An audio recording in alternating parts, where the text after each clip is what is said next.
So, welcome everyone. My name is Susanne Boll, and together with Heiko Büller, I am hosting this Scalable Interaction Paradigms for Pervasive Computing Environments conversation. And it's a conversation series that runs this winter term. And every week we have exciting topics. And the moderators for today are Christoph van Leerhoven and Thilo Mendler, who will introduce the topic, and the guests of today in a second. So, perfect. Thank you, Susanne. Right, let me take over the sharing of the screen. I hope this somehow works. There we go. Okay, perfect. Good afternoon, everyone. Now, today we're going to talk about scalable interaction in safety critical spaces, which is one of the scenarios that we have been working on in the priority program. And our sister team in Würzburg, so Anna, Lucas, Florian and Toby, they have been focusing on medical contexts, whereas we in the Pervasive Computing Project team are mostly concentrating on control rooms as safety critical spaces and investigating interaction in these. So these are the human in the loop systems that make sure that we're all getting energy or water reliably and that are in control in case there are emergencies. Now we are thrilled that we could get today's guest speakers here. Because they, I think, perfectly fit to this. They are internationally renowned people, experts in their particular fields, their particular types of control rooms as well, that are very complementary to ours or our vision. So, well, without further ado, let's start introducing them. Our first guest is probably one of the very few people that has studied cognitive science, computer science, HCI, and maritime studies. I think there's only one person in the world that has done that so far. So Margareta Lützhöft is a professor in Norway. She's been for a very long time a master mariner, which Google has shown me to be somebody that could take on any ship everywhere in the world or any vessel. And she's been not only studying computer science, cognitive science, and human machine interaction, but she's also been an associate professor at Chalmers and at the Australian Maritime College in the University of Tasmania. She's known as an expert in maritime safety and fatigue at sea. And I think the latest developments, for instance, in the Suez Canal, with this big container ship, Ever Given, I think it was called, getting stuck, shows that these things are extremely important, and that when things go wrong, this can go desperately wrong.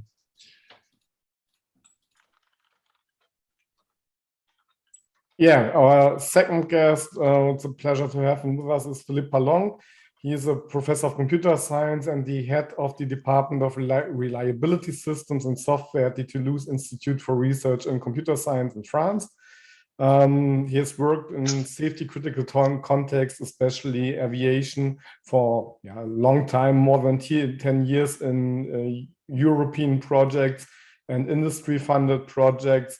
His topics are the user interface modeling and design in combination with topics like dependability and security. So a more holistic view on human computer interaction and just the technical or the user oriented perspective. Currently, he is involved in the research network Higher Automation Levels in Aviation, and they are aiming to build the future European air traffic management system. A part of many other things, he received the ACM Lifetime Service Award last year and has chaired many of the major conferences in the world of HCI. So welcome, both of you. So we have a kind of threefold step in this conversation, and as you would guess, we start with the past. So we ask our guests, what did you get started in safety critical human computer interaction?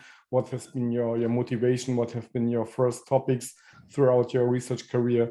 And then we look into the current things and the future research challenges. And we start with Margareta. Thank you, Thilo, and everyone. Very nice to be here.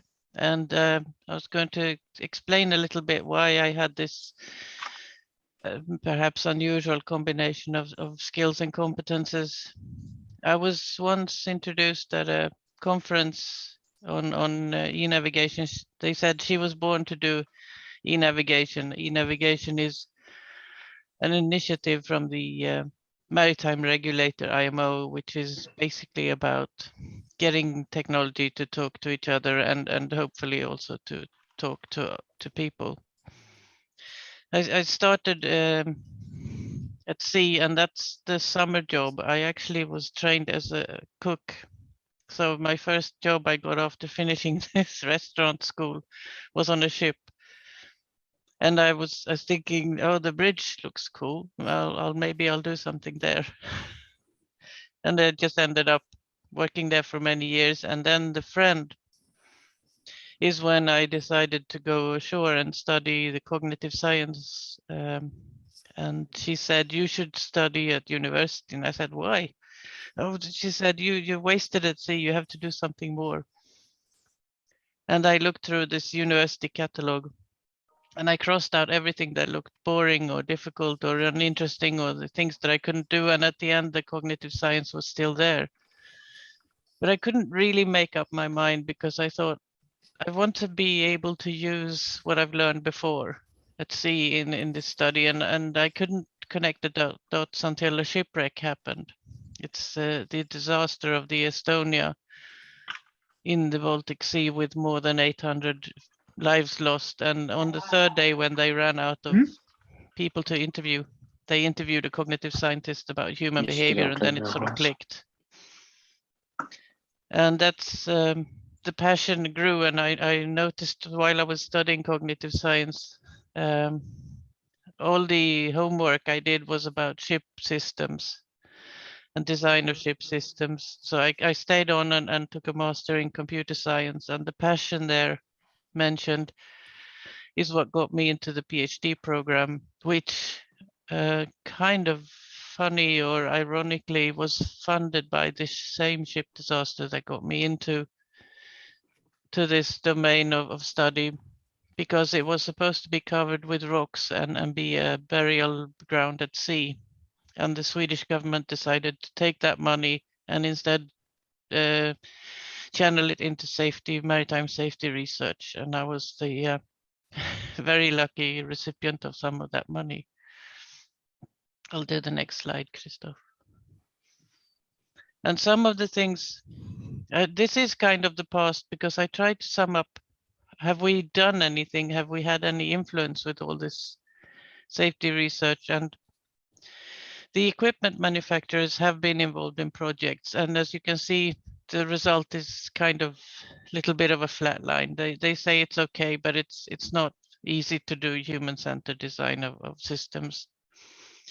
Seafarers are interested, but the crossed over circle means there's no feedback loop. So even if they were really interested and wanted to have an influence on the design of these systems, there isn't a formalized way of them to give feedback to people who design and build. And I'm mainly talking about bridge systems, but it could also be engine room control systems.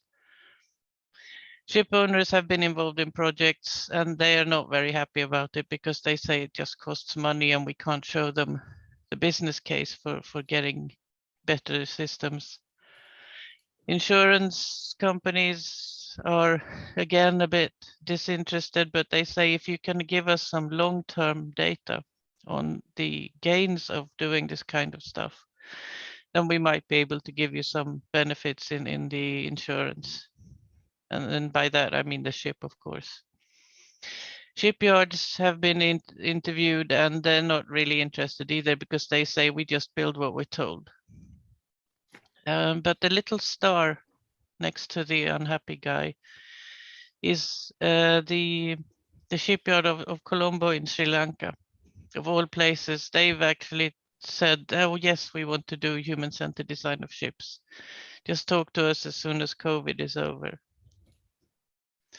We've involved nautical students, and that works pretty well, because they're actually in a place for a longer time than a seafarer, and you can talk to a larger group of them to get feedback. And finally, we did find the people who we could influence. It's the naval architects who work in the ship design officers, and specifically while they are being educated, we've done a couple of years of training and asked to include their human factors into their training, and it's been a great success. So it took us a while to find the people to influence, and we did. I think the next slide could be just to show you that we joke in my research group saying we will never get the Nobel Prize because we can't stay on one topic. And this is just an example of all the kinds of stuff and projects I've been involved in since I started. Looking at automation, decision-making, stress, fatigue, as was mentioned, trying to figure out, for instance, the cost benefit of maritime human factors, looking at simulators as training, and a lot of other things. And today we're looking again, as you can see, where I started. My thesis was about humans and automation, and that's a very hot topic now. So everything sort of comes full circle again. And that's what the cat and the red thread is supposed to be showing you. We have a saying, at least in Sweden, that if you can follow the red thread, things are connected and make sense. I think that's my time to hand over to Christophe and Philippe. And especially Philippe. Okay, thank you very much. Hi, everybody. It's very nice to see a lot of faces I know from different interactions we had in the past. It's a shame we cannot interact physically, at least with, we were talking about before, beer, for instance. Yes, but I'm very happy to be here and very happy to listen to what Margareta was saying. And also, we'd be very happy for the questions, and you can interrupt me at any time. Very happy to start conversations. So a bit of history for me. I started with an undergraduate, as an undergraduate in mathematics, and then I moved for a master in computer science. And I did a PhD in informal methods for interactive systems. And this idea comes from the fact that I was doing my internship as a master's student in a company, and I was completely disappointed by two things. So one, the system we were producing in that company were completely unusable. And the poor users, you were seeing their face when we were delivering products that they were completely disappointed and unable to work with what they were doing. And of course, we were not knowing anything about user-centered design processes and HCI at that time. And the second part, that in addition to the fact that the system were not usable, they were actually not functioning. So we had this kind of combo of unreliable, unusable systems. And I thought during that internship that I could start to make things or to try to have ideas about processes and tools and techniques to try to combine these two elements, so usability and reliability of systems. And this is what I've been doing since then. And what I've noticed is that I was starting on kind of business applications, and in the fact, the more I was going to real industry, like the one presented by Margareta, the more I saw that the work was much more complex, operations were complex, and the systems underlying that you were monitoring or managing with the command and control systems were even more complex as well. And so each time we were increasing the complexity, the more things were getting difficult. One of the main domains, which is presented in the next slide, is the first one I've been working on, is air traffic management, and more precisely on workstation of air traffic controllers.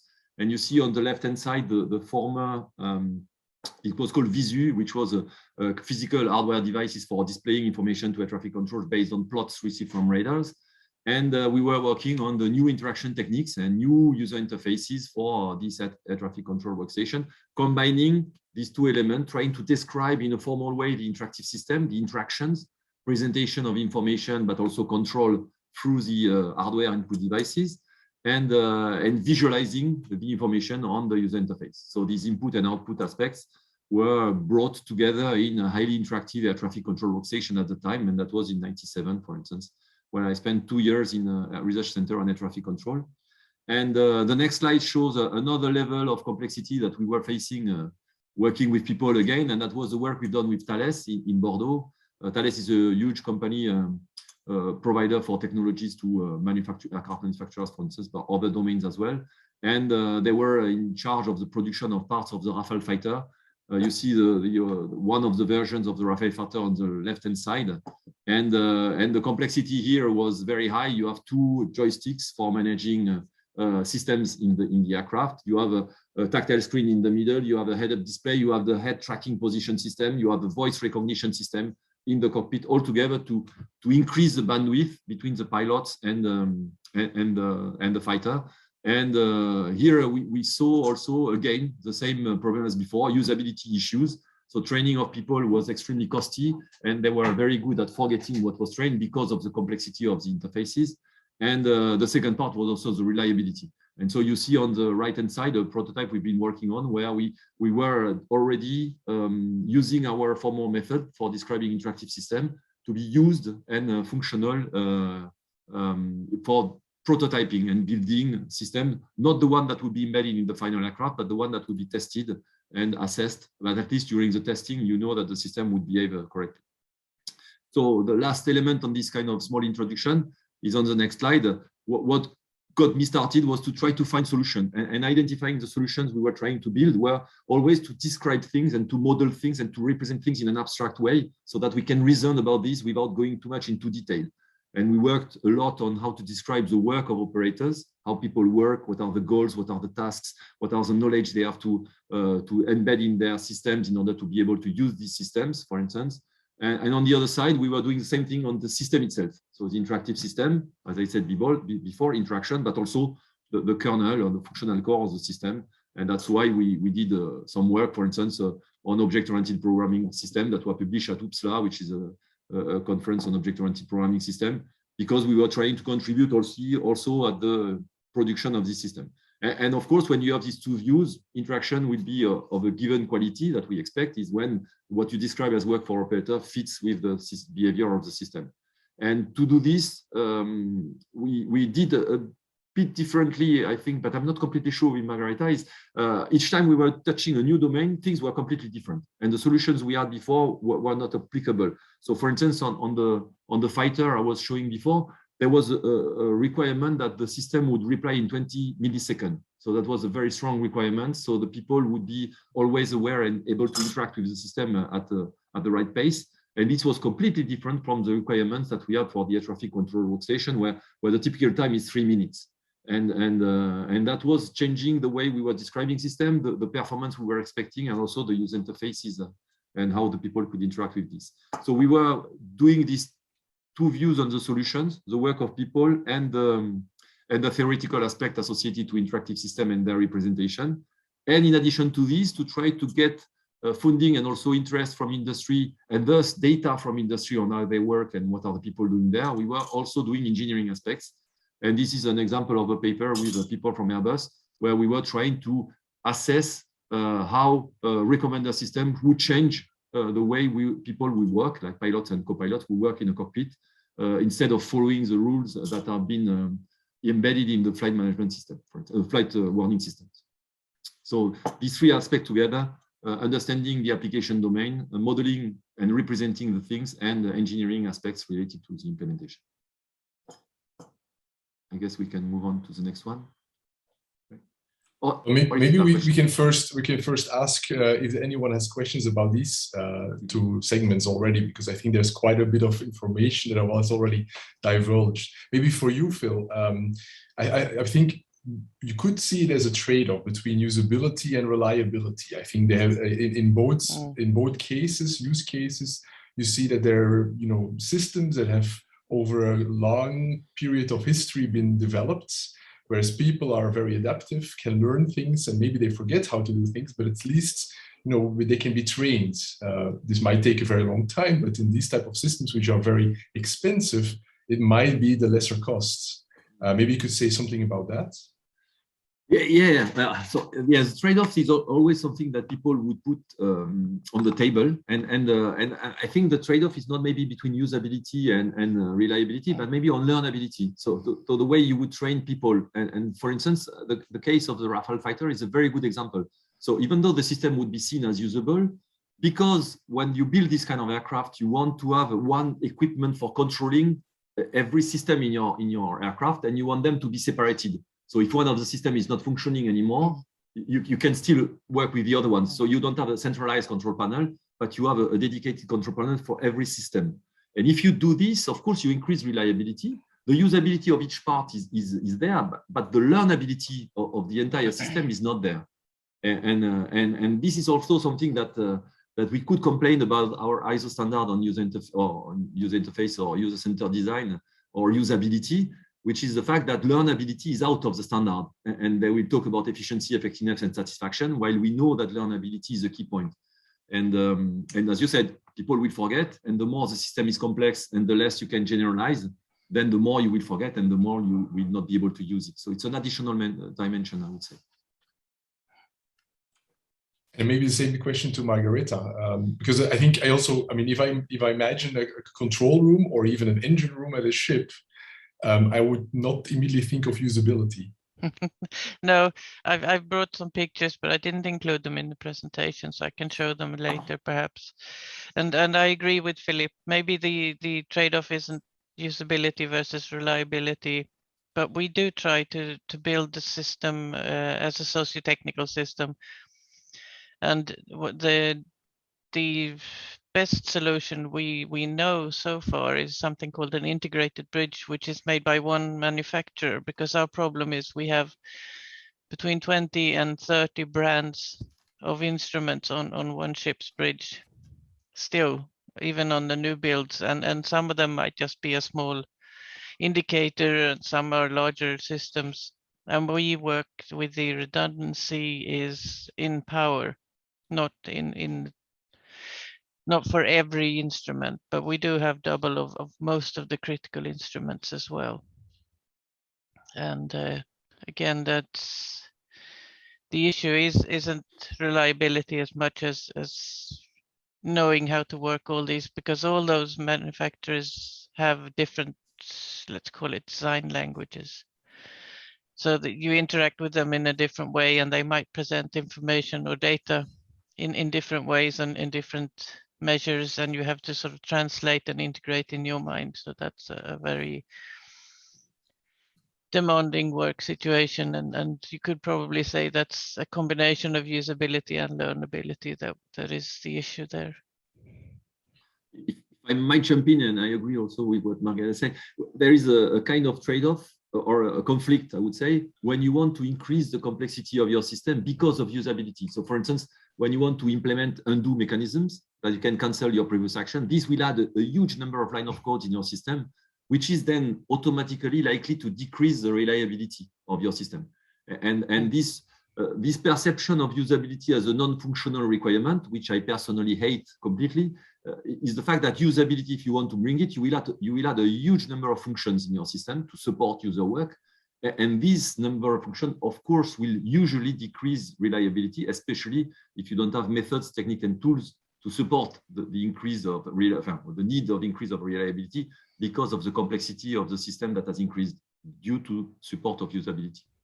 So the conflict is there, and it has to be handled. Okay, perfect. Thank you both. I think we can move on. I mean, if anyone has questions, please shout them or type them in the chat window.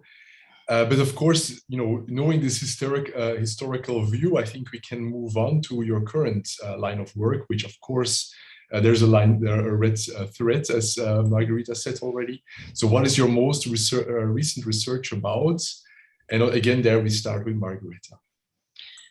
Thank you. The most recent research is, not surprisingly, the discussion on autonomous ships and autonomous shipping. Interestingly enough, since we started this project called Humane in 2018, the focus of the maritime domain has actually shifted from autonomy, even though there are a few examples of it coming, and they're moving to automation and augmentation. Because there's so many questions of how to make this work, and to make it, the business case is not there, so the ship owners are not interested. So this project we started 3 or 4 years ago now, and what we went to look at a human-centered perspective on several areas, especially system safety, cybersecurity, the legal implications, what skills are needed in the future, and organizational and job design issues, which is kind of the bigger picture. And at that time, people might say, why do you doing this? Because we have most of the technology, which is the usual reaction from industry when you say we want automation or we want something e-navigation, and they say, oh, we have it. It just needs to be sort of put on board, as it were, and connected. And everybody wants safe and efficient shipping. And our issue again was to convince the industry that they needed to think about humans in the system, because they still really don't. And we also know that the industry thinks that human factors people are a bit whiny and difficult and just cost money and can't show you why. So we're trying to make the recommendations, if you like, or conclusions, supporting and enabling, because we do know that engineers are not making mistakes just because they're evil.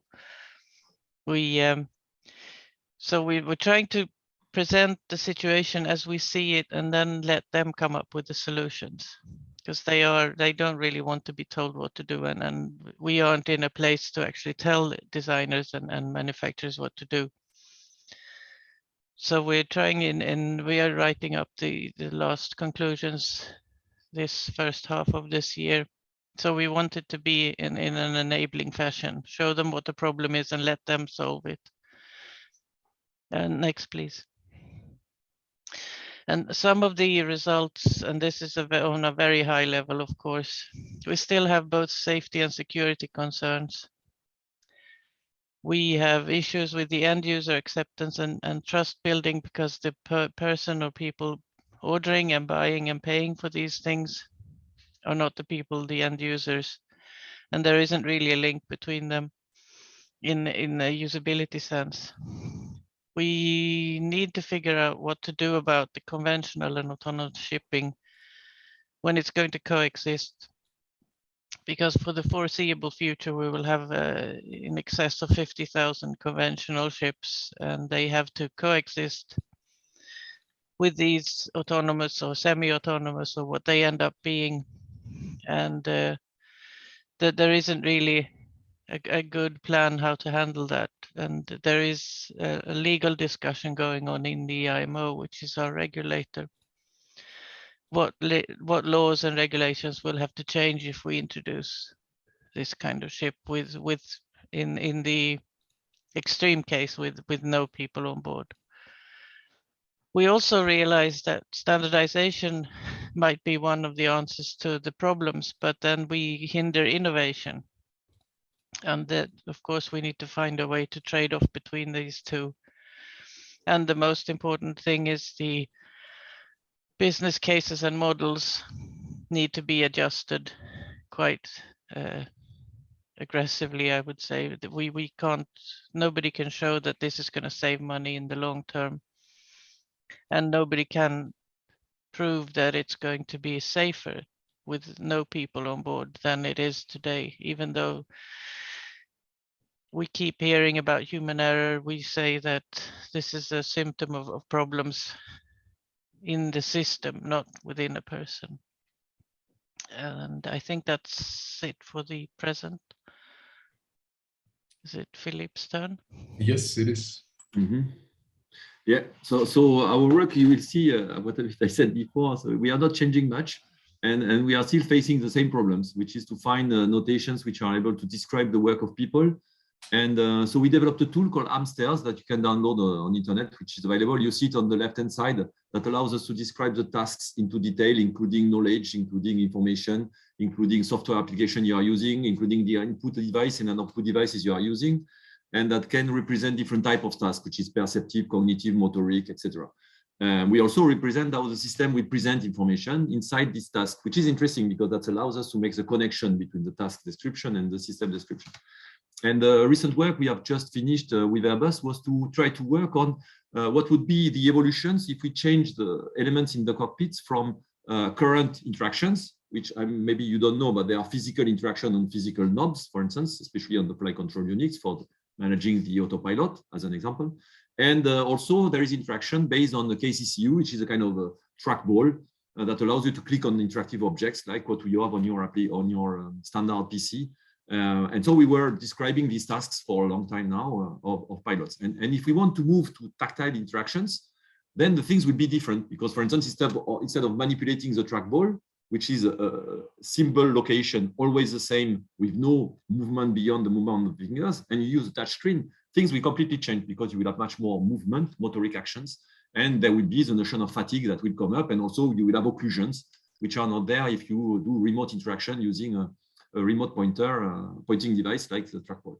And so we were trying to see whether the notation we had was able to capture these elements. And you see on the right-hand side what we've done as a representation of the work of people. If you move to a tactile screen, we expect to keeping with the remote interaction through the pointing devices. And next slide show you a significant amount of time and work we spent on trying to represent potential interaction on tactile devices in order to calculate the quantity of movement that people will be doing, in order to be able to assess how things change if you change just, for instance, an input device from, as I said, a remote pointing device to a tactile interaction.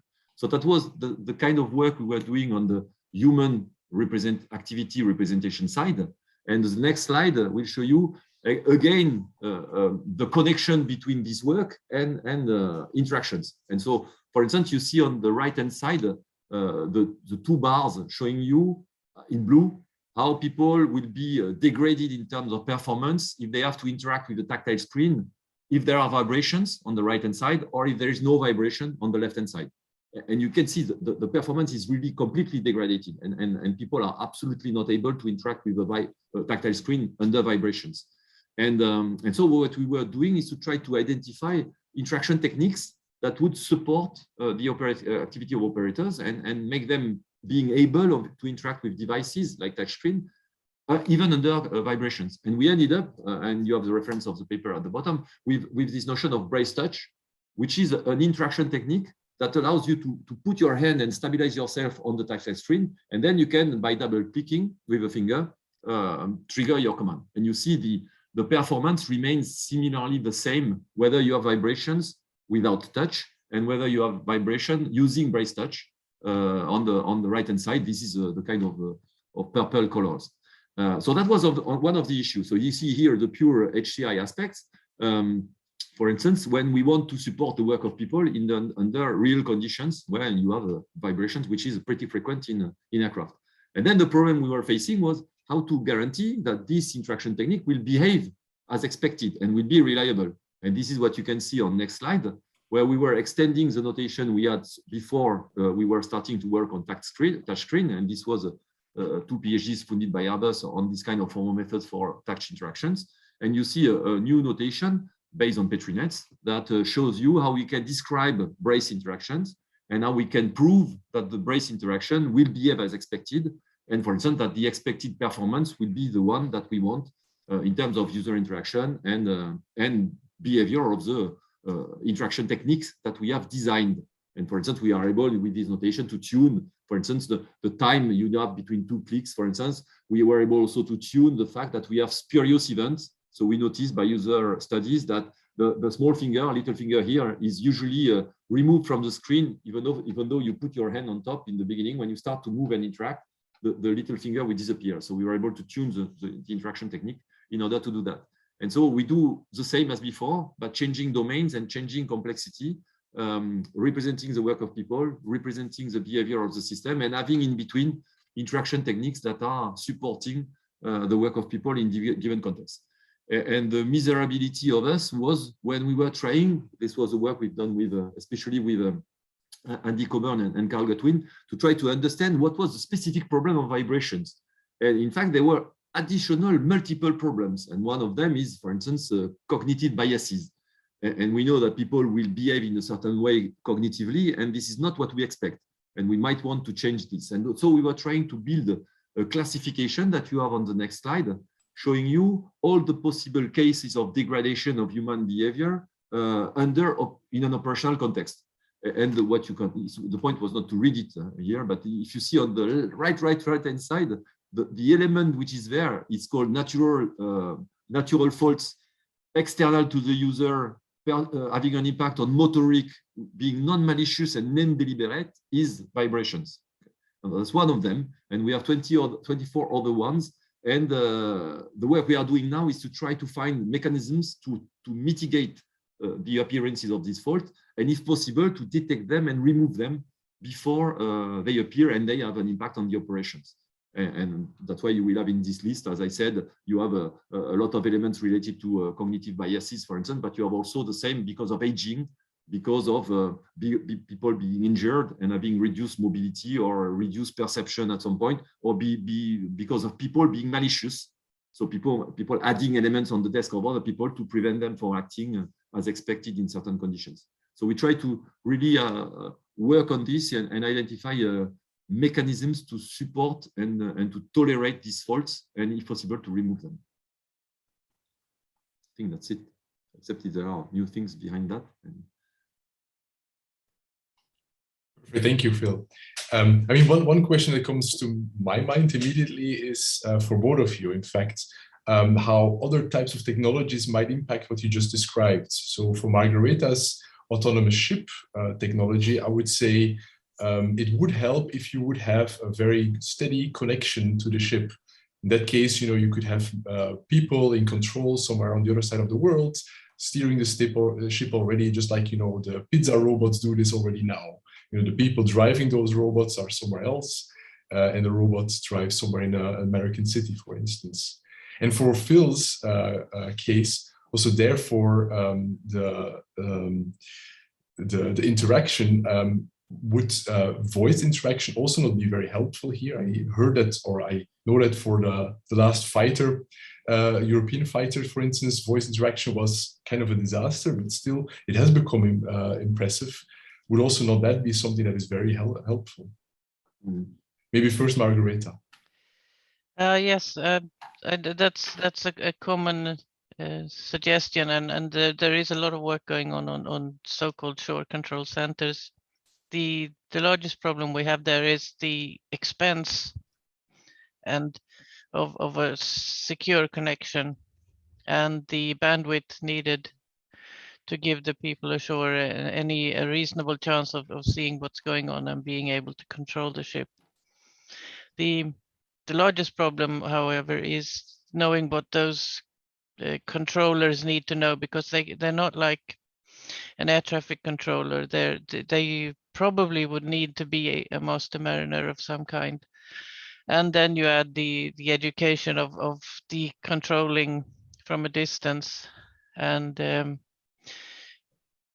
to be able to maneuver the ship in any kind of situation, you need a lot of experience. And if you don't have any people on board ships, where would they get that experience? That's the conundrum we were wrestling with now. Okay, thank you. Then we have Phil for a question.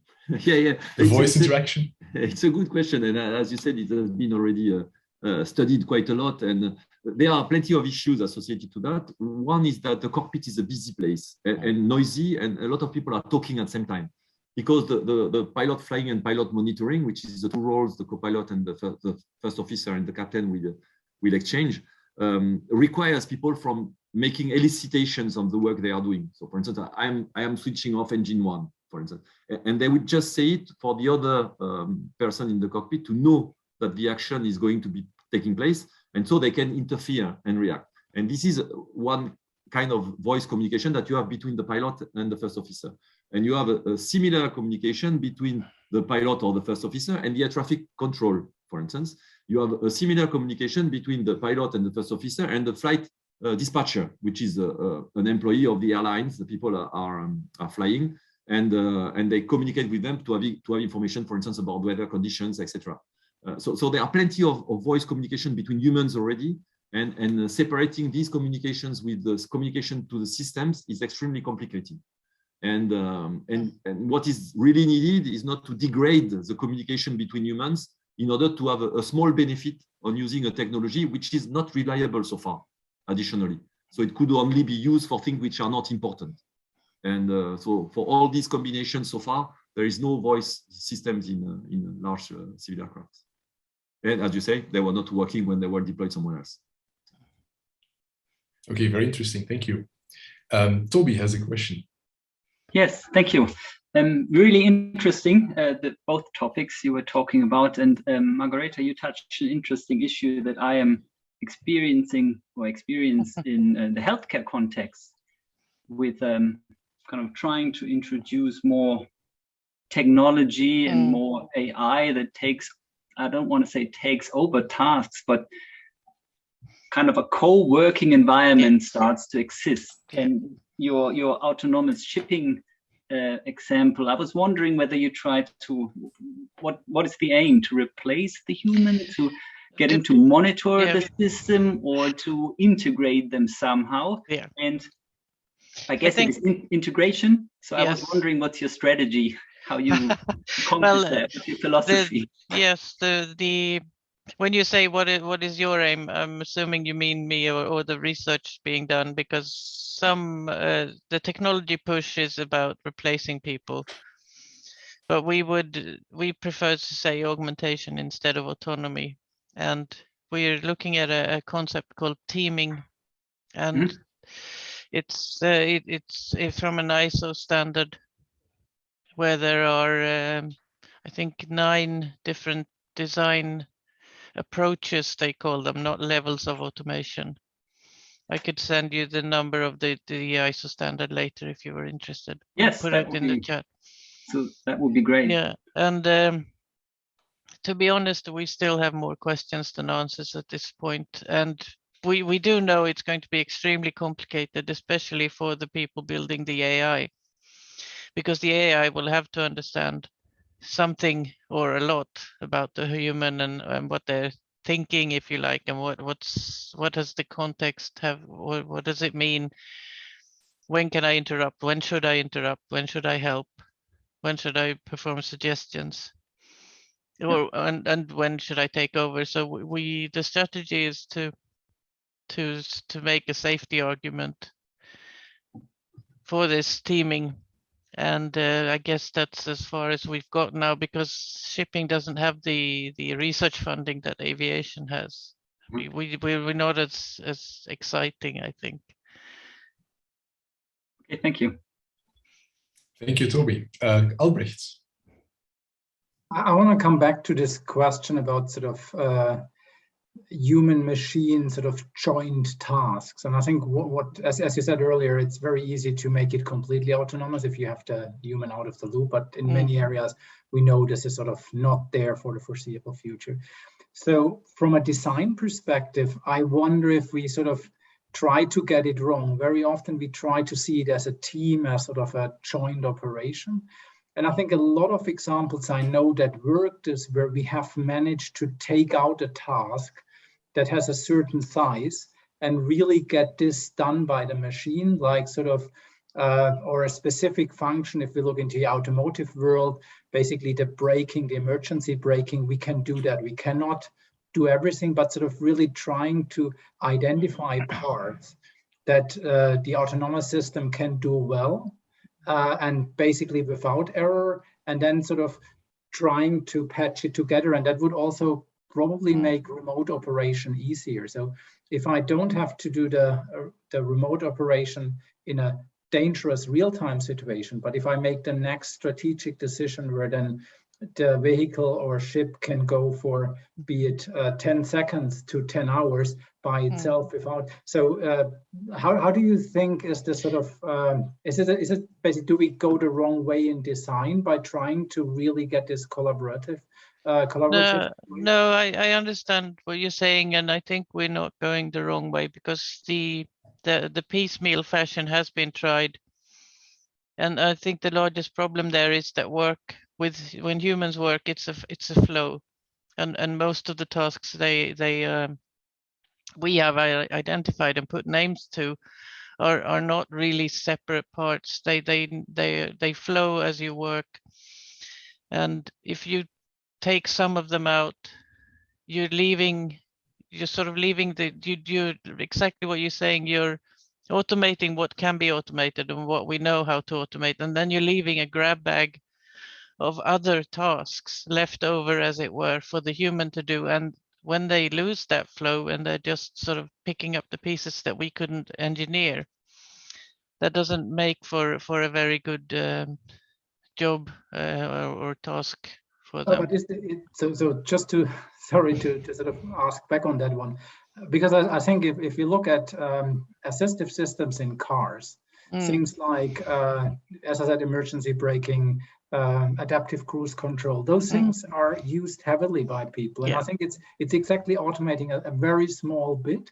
Yeah. And especially in combination with the remote control. And I think I completely agree. If I have to do all those bits, but for example, if I remote operate only certain operations on multiple vehicles, so I'm doing basically the same job and I'm really good at that. Yeah. So basically I'm only parking backwards in narrow spaces or turn around the ship in a harbor or whatever sort of. So if I do this remotely, I may basically create a completely different user experience from basically, I'm not driving the car. I have a specific task.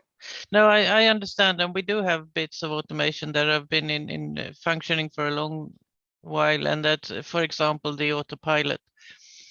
But as you try to make that smarter, the person loses. It's not communicating well enough what it's doing, because if you have people still on board to do the bits that were left over, whatever they might be, and then people are sure, then the people on board need to know what the ship is doing, so to speak. And as the systems become more, I hesitate to say intelligent, but more autonomous, it's really hard. You lose the transparency and the trustworthiness of the system because you don't know what it's doing. I can understand a generic autopilot, it's just steering for me. But if you start to make it much smarter and saying you're going to do this and now you're going to keep the course and you're going to keep the speed for me, but you're going to change it at this point and then it may be different at the next point. At some point you lose the situation awareness. I mean, who's what, and we're left as just looking at the system and waiting for it to break, and you have to be in the loop. And on a ship, we do have more time than you have in an aircraft, for example, or in a car. We have minutes maybe when there's in the other vehicles, there are seconds. But you still have to stay mentally in the loop. So you're not really offloaded. You're just put in a really strange position because you're doing the job that people are bad at, which is monitoring and keeping your attention up. And instead, the technology is doing all the fun stuff that made you want to be at sea. But that's I have to jump in here because that's something we observed, or we interviewed intensive care physicians and anesthesiologists, and we also did a small simulator study on a clinical decision support system, and they kept monitoring. Like they don't rely on what Margareta said. They want to know what's going on, and I guess they also need to know. And there was already, like, our system showed vital signs, but they kept still looking on the vital sign monitor just to make sure that it's reading the right thing, that it's showing the right stuff. So they kind of they interacted with the decision support system, not with a machine, but rather like an assistant doctor that you need to keep track of or know what he's doing, and you're still the one who's responsible. So I think it will be quite hard to come up with something that is so reliable like our support system in a car and in these kind of contexts. And then again, it's the issue, if you take away what's fun, then who wants to be there? Happy. No. And then of course there's the cybersecurity aspect of these increasingly connected systems, but that's another story. Thank you. So I don't want to interrupt, but interruptions are a major part of safety critical interactions, so I do that. And we come to the final part of this so far very interesting session. And after past and present, obviously it's the future. We all know predictions are hard, especially if they concern the future, but nevertheless, Margareta and Philippe will tell us something about their personal or research group activities, and maybe a little bit on challenges for the HCI community at large. Yeah, this is a drawing or a picture that tries to illustrate some of the problems that we see or the questions that we have to answer. And because if we see the crew on the left on the shore staff, whoever they are, and today the technologies are mainly on the ship today, and the tasks are divided between the two, as you can see with these blue arrows. And there's also the responsibility issue, which is sort of today shared. But if we move crew ashore and technologies ashore and on technologies onto ships, then we don't know what's going to happen to the task division, as we just spoke about with Albrecht and Toby. And the responsibility is the big question here, because nobody wants this responsibility. And we don't know how to divide it. Someone has to have responsibility. That's why we have a crew on the ship.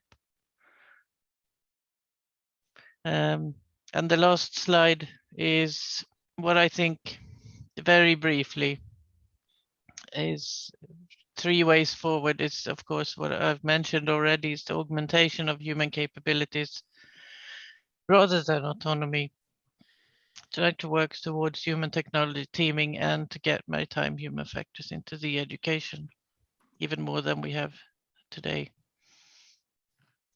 That's my last slide. Thank you. Okay, and I will repeat myself for the third time. We don't change anything. So we've been working a lot on these notations, tools, methods, and techniques for producing reliable and usable interactive systems. And we carry on this way. And you have here an example of the things that we have not invented anything. I don't know how many of you know this encyclopedia of Diderot and D'Alembert, which describe, for instance, on the left-hand side, this is the set of tools needed for building a barrel. For instance, if you want to build a barrel of wine, you need these tools.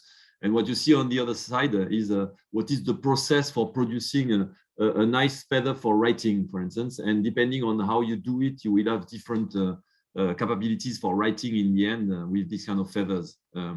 And so this is exactly what we are doing. So if you see on next slide, for instance, you have an example. Hopefully the video will be functioning.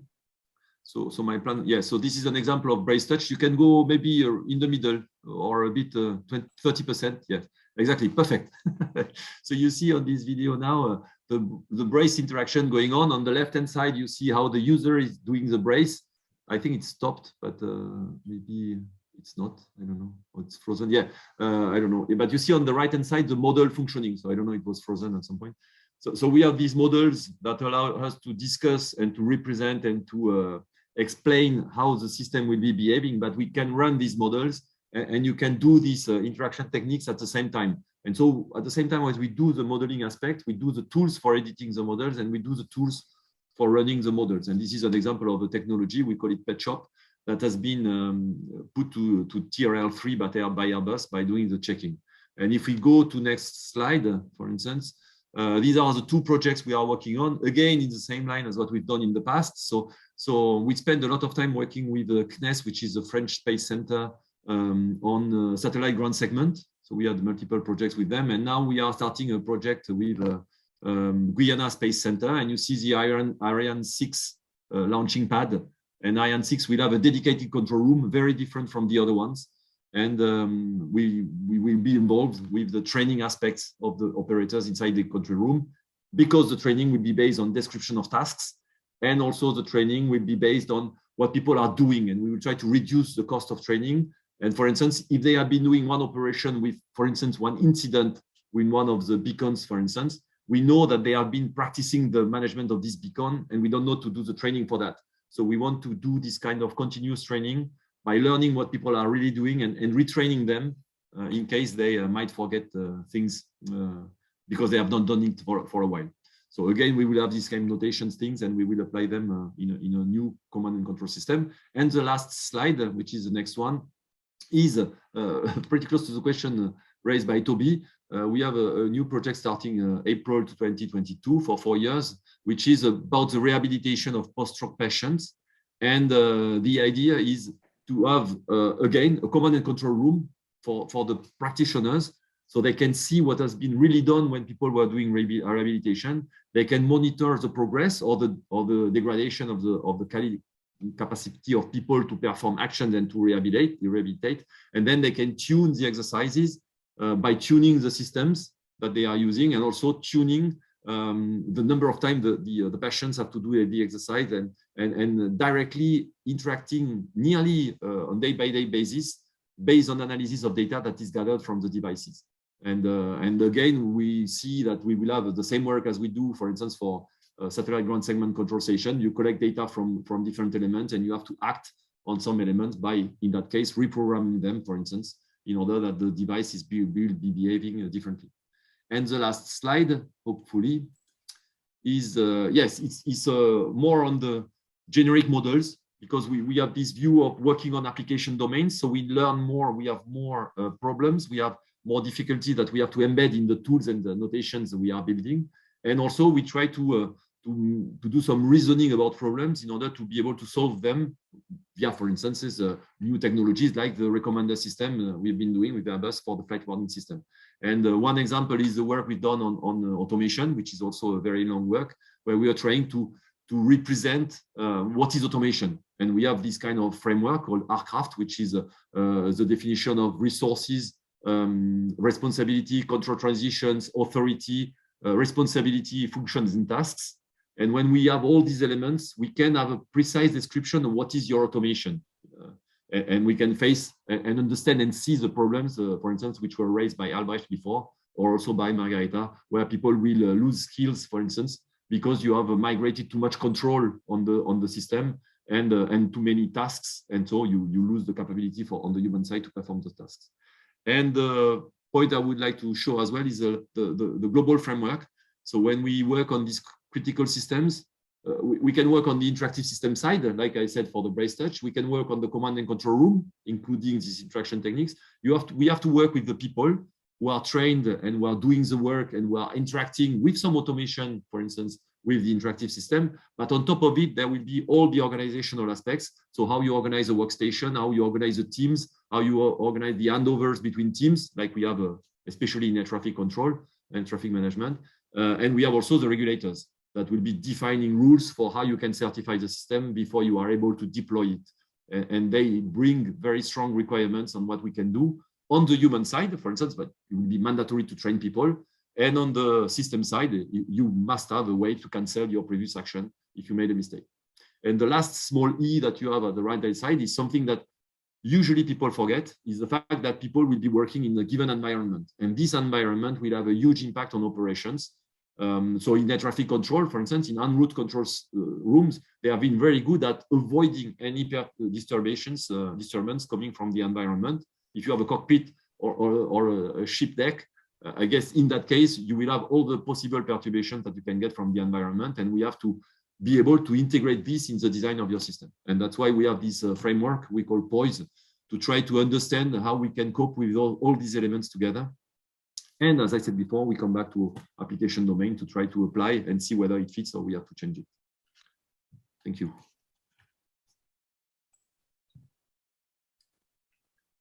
Thank you very much to both of you. Any questions?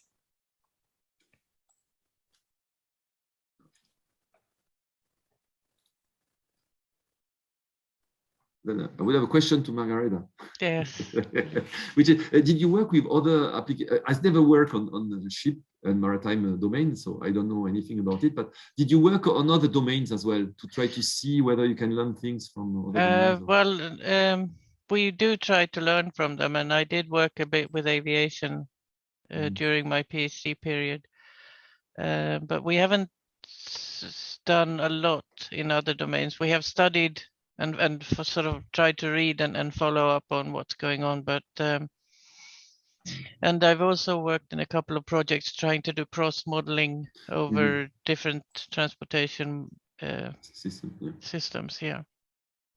But not very much, no. I can show you 2 photos of ship's bridge to show you a little bit of how the complexity is. We have this one, which is kind of not very good. Do you see that now? Yeah. It's a very long panel, and there's lots of controls, and you have controls over the windows, and there's bits and pieces everywhere. And one of the issues we have is that seafarers are so smart, so when they get a problem, they solve it. You see the iPad on the bridge wing, which is giving them data that they didn't have access to. And you can also get an idea of how these different design languages of all the controls, and this is just a very small part of it. And we have a slightly better one. And this is, of course, it's been modeled on the pilot co-pilot system, where they sit and have shared and overlapping tasks. And in the middle is the controls that they both have to be able to reach. So it's got a lot of information, a lot of screens, and a multitude of controls. And we also have the vibration problem for touchscreens. It's just one example of what the environment does. Yeah. So there is a question from Thilo, so maybe I should get. No, go. No. Okay. I don't want to interrupt. Okay. Basically. No. Yeah. There is something which is very nice. What I've seen, for instance, in a command and control room at CNES, we were working on the ATV, which is a small spacecraft that was refueling the International Space Station. And what was great that I seen, so there were 6 of them, and for the 6th one, they decided to redesign the allocation of work, and they moved from 5 to 6 operators. And I think that's also something very interesting, where you can see that you might be wrong on the allocation of work between people, in the same way that we can be wrong on the allocation of work between people and automation, for instance. Yeah. And there was this discussion before about should we trust automation? I mean, we don't trust even our co-workers. No. And so that's why the communication in the cockpit is always to tell what you'll be doing, because you know the guy might make a mistake, and you want them to tell you before, and so you can interact and say, no, you're wrong. That's been adopted in shipping as well. Yeah. So that's another trying problem. Trust people. It's complicated. So if it's okay, so I take the next question myself. We have had the term or the human in the loop various times throughout the talks, and I'm wondering, whenever I talk to the real computer science people, human in the loop sounds like the loop is right, and our job is to keep the people in that loop, because otherwise there will be some mistake or crash the system. But as long as we have people on board the ship or anywhere, it's not fully autonomous. The people are always in the loop. It might be the wrong loop. So it's basically the other way around. We have to keep the technology in the loop in terms of the context, the vibrations, the cognitive state, everything else. So it's basically building technology that keeps knowledge and situation awareness of the context, and not keeping the failing human beings in the otherwise perfect loop. Yes, in a way you're correct. I would say you need to keep them in the same loop. Yeah, I agree. Which is the same with the co-worker, for instance. You don't change much the complexity between collaborative system and whether you have a human in the loop or a human working with you, or it's a technology. In any case, you need to understand what they are doing, why they are doing it, and you have to be able to intervene and interrupt them if they make a mistake, for instance. Which is absolutely not people what they are doing in AI, for instance. No.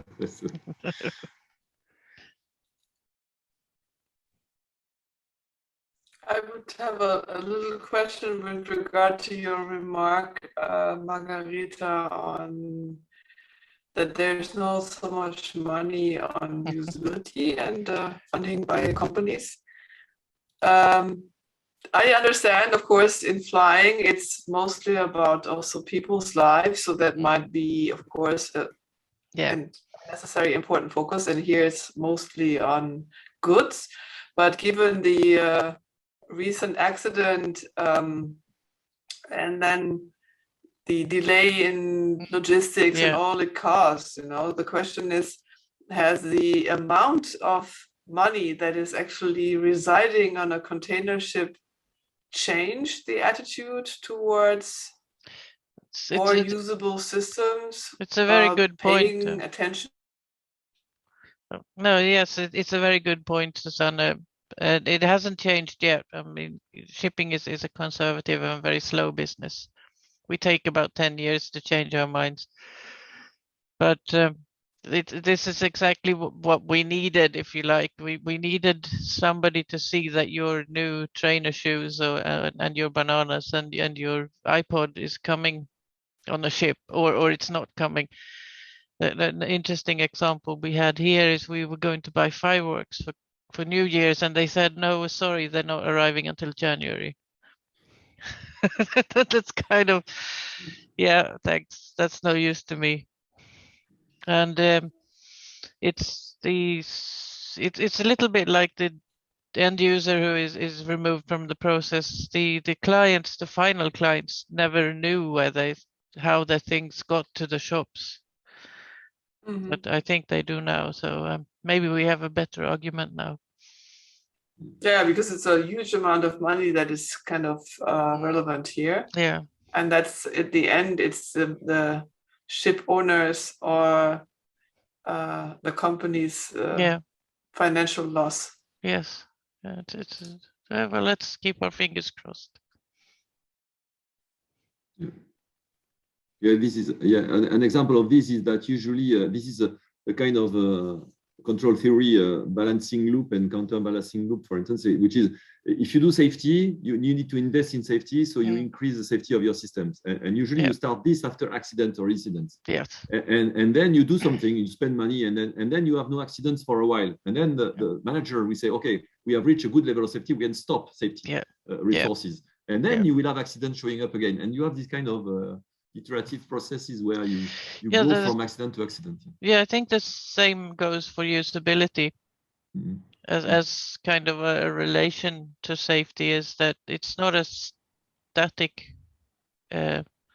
characteristic. It's a state that you're in, and it's going to degrade, just like safety, if you stop the upkeep. Mm-hmm. We need more accidents, but maybe I should not say that. No. It makes you feel a little bit a moral dilemma of being on a ship and hoping that something's going to happen. So, Heiko? Yeah, I think coming back to Philippe's comment, I think there, at least at Airbus, I mean, that's like one of those measures, like, you know, what is the social cost of an airplane crash and how often can this happen? So that's how they design their system to fail only like once in a million hours or once in a billion hours. Thinking about the flap slats system on the A380, I think there was really critical that not only one of those two fails at the same time, and not both of them. And I just wanted to also stress again that in the shipping case, Margareta just said that basically the end customers are removed from the equation, but I think it's also the end users, like in aviation, the test pilots, they have a very strong say over what goes into the cockpit and what does not. I mean, if the senior test pilot of an airline or for Airbus says, no, this is not going in, it's not going in. Yeah. And I think any senior captain in shipping, they can do whatever they want if you know the ship owners buy the system. Yeah, I don't think they can quit the job, but they are not stopping that system from going in. No, that's very uncommon. It's few and far between good examples. Yeah, no, I very good point, Eiko. It's exactly what you were commenting on is this notion of dependability, and it's always a probability of failures. And because you have two engines, and the probability of failure of one engine is 10 minus 9, and which is the billions you were talking about before. And you have two. But we could have 3 or 4 in order to be sure that it's even more dependable than it is. But at some point there is a cost issue, and you have to decide. I go with this kind of probability, and so far so good. But it's an interesting discussion we have also in safety is the fact that we try also not to increase the likelihood of dying than the one you have if you remain on Earth, for instance. So that's also a kind of calculation that we will have where to stop, for instance, the level of dependability of your system. It's a bit cynical, but yeah, there is a need to stop somewhere, which is the same for usability. There is a need to stop somewhere because otherwise the resources would be spent infinitely. So maybe I take exactly this sentence. There is a need to stop somewhere. That's the perfect final words. Couldn't be better. If there are no immediate questions, I don't see any. Just shout out now, but otherwise, we'd like to thank Margareta and Philippe once again for joining us, for presenting, for discussing. At least for me, I can tell it was very interesting. I hope for all of you others too. Yeah, thank you very much. Yeah. It was a pleasure to have you. Thank you. Thank you to you really all, good. and thank you for the questions and the invitation. And thank you, Margareta. It was very interesting. Yes, thank you. We should talk more. Yeah. Okay. Thank you. Bye-bye. Bye-bye, everybody. Bye. Bye-bye, everyone.